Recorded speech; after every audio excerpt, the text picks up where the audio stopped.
मेरी प्यारी बहू, जब तक मैं ये पूरे कपड़े यहाँ नहीं डाल लेती ना, तेरे हाथों से ये बाल्टी छूटनी नहीं चाहिए, वरना तू नहीं जानती मैं तेरे साथ कितना बुरा सलूक करूंगी।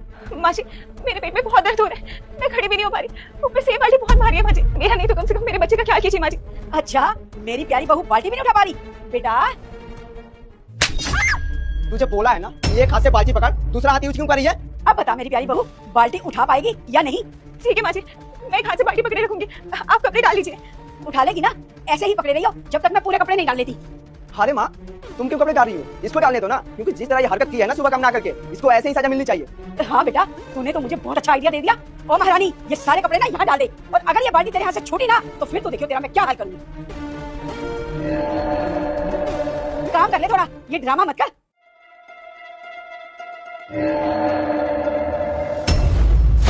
ये देख कैसे ड्रामे कर रही है ये। हाँ माँ, तुम बिल्कुल सही कह रही हो, पर इसके चक्कर में हम क्यों धूप में खड़े रहे? चलो हम चलते हैं नीचे। चल बेटा।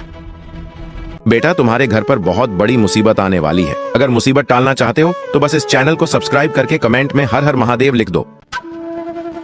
ये देखो माँ, ये अभी भी ऐसे ही बैठी हुई है, ये कपड़े भी नहीं सुखाई। क्यों नहीं? तूने अभी तक कपड़े क्यों नहीं सुखाए? माँ जी, आप जितना अत्याचार मुझ पे करते हो ना, आप देखिए आपकी सारी सच्चाई ना एक दिन आपके बेटे के सामने जरूर आएगी।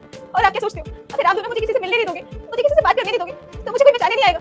धमकी दे रही है हमें? तुझे बचाने कौन आएगा? बता ना, कौन आएगा तुझे बचाने? मैं आऊंगा।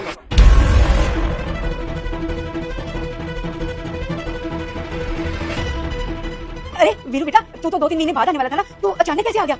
माँ, ये मेरा घर है, मेरा जब मन करेगा मैं तब आऊंगा। आप दोनों को इससे कोई फर्क नहीं पड़ना चाहिए। अरे बेटा, तू इतना गुस्से में क्यों है? क्या हो गया? अच्छा, आप दोनों मेरी बीवी को मारोगे, पीटोगे, उस पर अत्याचार करोगे तो मैं गुस्सा भी ना हूँ।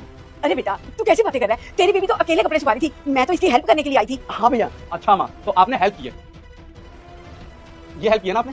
अच्छा, तेरी प्यारी बहू बाल्टी भी नहीं उठा पा रही? बेटा तुझे बोला है ना, एक हाथ से बाल्टी पकड़, दूसरा हाथ यूज क्यों कर रही है? माँ, अब ना झूठ बोलने की कोशिश भी मत करना। आपका सारा सच मेरे सामने आ चुका है। आप जो भी करते हो ना मेरी बीवी के साथ, वो सब कुछ मैंने अपनी आंखों से देखा है।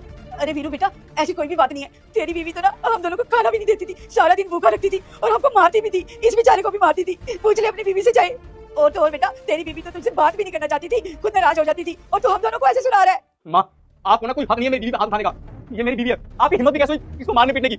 मैं इसे बहुत ज्यादा प्यार करता हूँ, अगर इसको एक खरोच भी आई ना तो मैं बर्दाश्त नहीं कर सकता। और क्या कहा आपने? ये आपको मारती पीटती है, मगर माँ आपके चेहरे पे ना मारपीट की कोई निशान नहीं है। एक बार इसको देखिए आप, ये देखिए क्या कहा था आपने? आपने इसको आज ही मारा है, ये निशान साफ साफ बता रहे हैं कि आप इसको कब से मारी जा रही है। और छोटे तुझे गांव से मैं शहर किसने लेकर आया था कि तू पढ़े लिखे कैसा इंसान बन सके, और तू ये सब कर अपनी भाभी के साथ। अरे बेवकूफ भाभी मां समान होती है, मैं भी किस बेवकूफ से बातें कर जा रहा हूँ। तू तो वही करेगा ना जो तुझको मां सिखाएगी। और माँ, आप ये तो नादान है, बच्चा है, छोटा है अभी, कम से कम आपने तो सोचा होता इसके बारे में, इसकी हालत के बारे में। माँ, ये पेट से है। वीरू बेटा, मुझसे गलती हो गई, मैं तुझसे माफी मांगती हूँ, और मैं तुझसे वादा करती हूँ आज के बाद ना मैं बहू को कुछ नहीं कहूंगी, इसके ऊपर हाथ भी नहीं उठाऊंगी, इसे बिल्कुल अपनी बेटी की तरह बनाकर रखूंगी। मुझे माफ कर दे बेटा।